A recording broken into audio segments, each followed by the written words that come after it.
حیواناتی روی کره زمین زندگی میکردند که حالا به دلایل مختلفی منقرض شدن که اون دلیل میتونه به دلیل طبیعتشون باشه یا به خاطر انسان‌ها باشه. من در این ویدیو میخوام برم سراغ 7 تا از حیوانات خفنی که حالا به دلایل مختلفی منقرض شدند. قبل از شروع ویدیو لطفاً کانال ما رو سابسکرایب کنید و این ویدیو رو هم لایک کنید.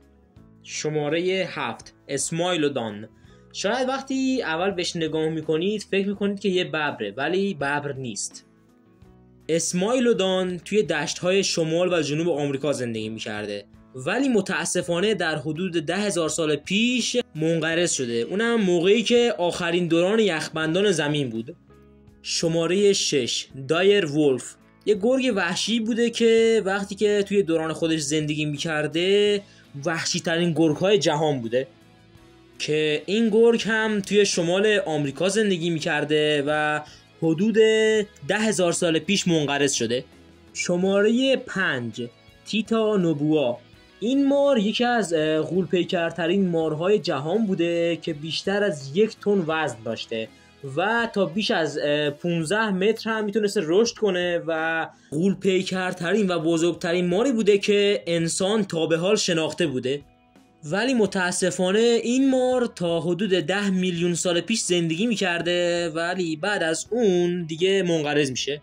شماره 4 خرس طلایی کالیفرنیا. این خرس به دلیل سهل انگاری های انسان و زیاده خواهی های انسان متاسفانه توی سال 1922 منقرض میشه که میشه بیش از 1 قرن پیش. شماره 3 شیر غارنشین. این شیری بوده که بزرگترین شیر جهان بوده و از این بزرگتر توی جهان نبوده هیچ موقع. این شیر قبلا که روی زمین زندگی میکرده وقتی که یک گروه میشدند این شیر میتونست 1 گله از طعمه خودشو برای ناهار و برای بعد از ظهرشون بخوره. این شیر حدود 13,000 سال پیش منقرض شده. شماره 2 جغد خندان. این جغد توی سال 1835 کشف شده، ولی توی مدت کمی در سال 1914 منقرض شده که اونم به خاطر انسان‌ها. و آخرین شماره اول کبوتر وحشی آمریکای شمالی. این کبوتر یکی از معروف‌ترین کبوترهایی بوده که توی آمریکای شمالی زندگی می‌کرده.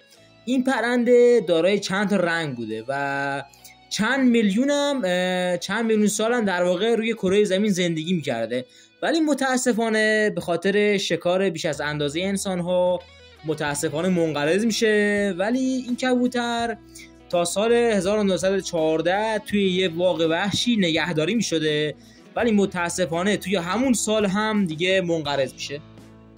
خیلی ممنون از شما که این ویدیو رو تا انتها نگاه کردید. لطفاً کانال ما رو سابسکرایب کنید و این ویدیو رو هم لایک کنید.